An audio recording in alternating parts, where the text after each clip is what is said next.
जय भोलेनाथ दोस्तों। आज मैं आप लोगों के लिए करवा चौथ की कहानी लेकर आई हूँ।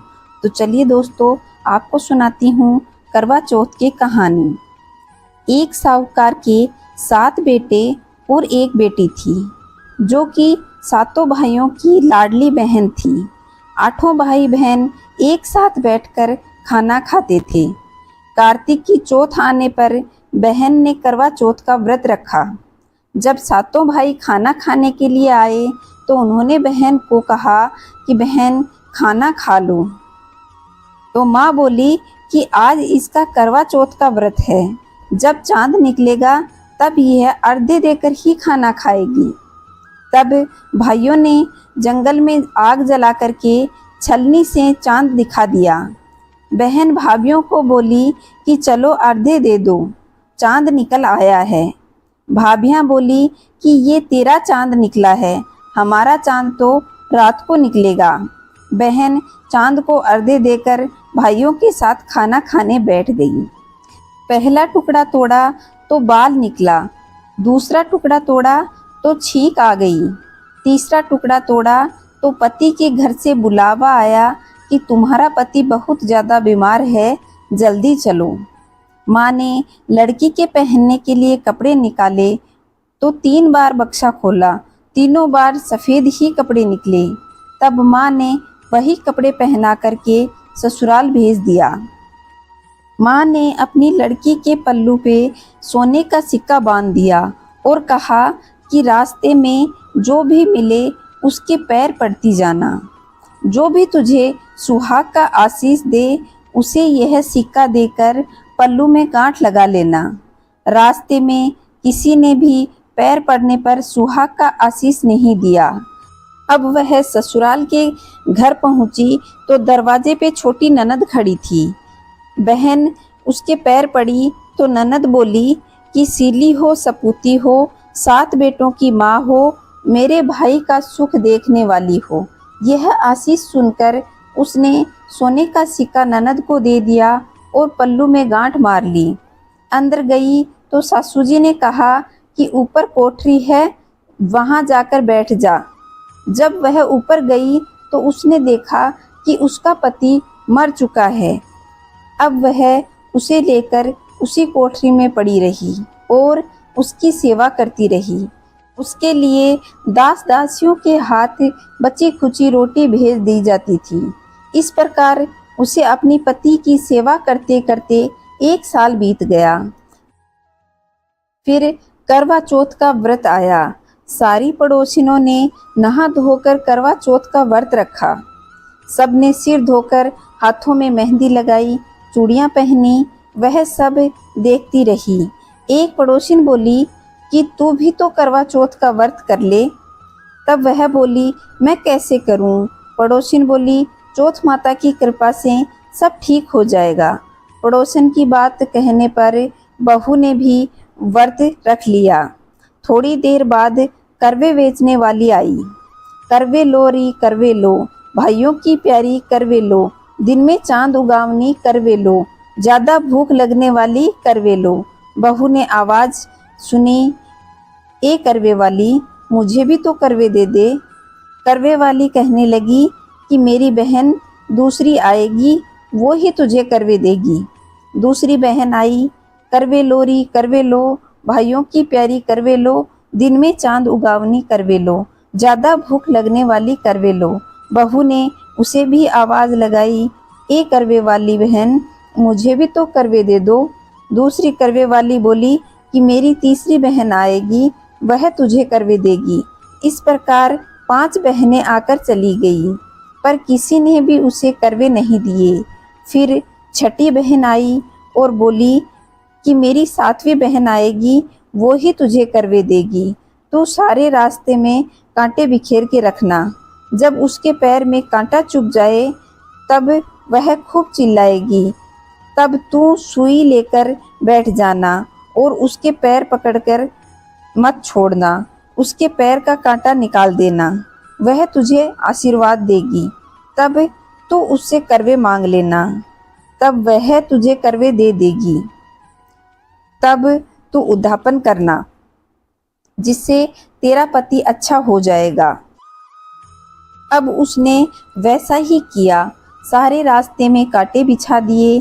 जब सातवीं बहन करवे लेकर आई तो पाँव में कांटा चुभने से दर्द में वह बहुत चिल्लाई।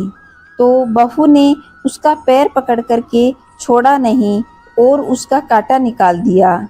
जब उसने आशीर्वाद दिया तो बहू बोली कि जब तुमने आशीर्वाद दिया है तो करवे भी देकर जाओगी। सातवीं बहन बोली, तूने तो मुझे ठग लिया। यह कहकर चौथ माता ने उसे आँखों से काजल, नाखून से मेहंदी, मांग से सिंदूर और चितली अंगुली का छीटा और साथ में करवे भी दे दिए। अब करवे लेकर बहू ने उद्यापन की तैयारी की और व्रत रखा।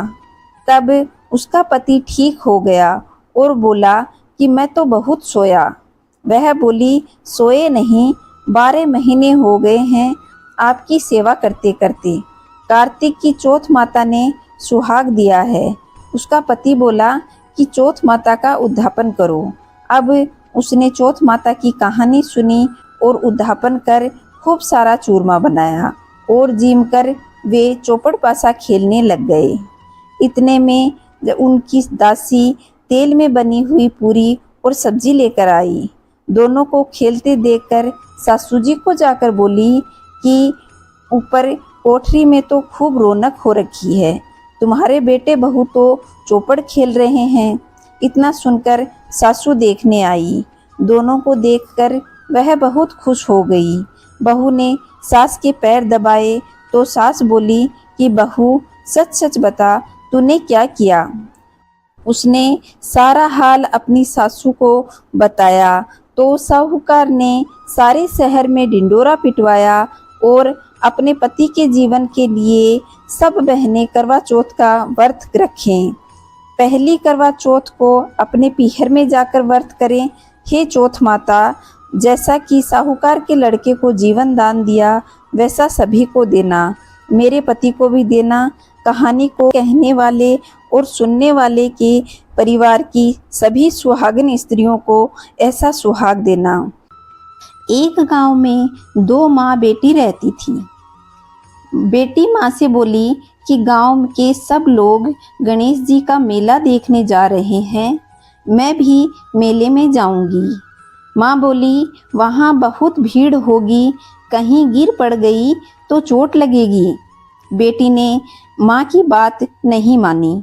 माँ ने बेटी को 2 लड्डू और घंटी में पानी भरकर दे दिया और कहा कि 1 लड्डू तो गणेश जी को खिलाकर पानी पिला देना और दूसरा लड्डू तुम खा करके बचा हुआ पानी पी लेना।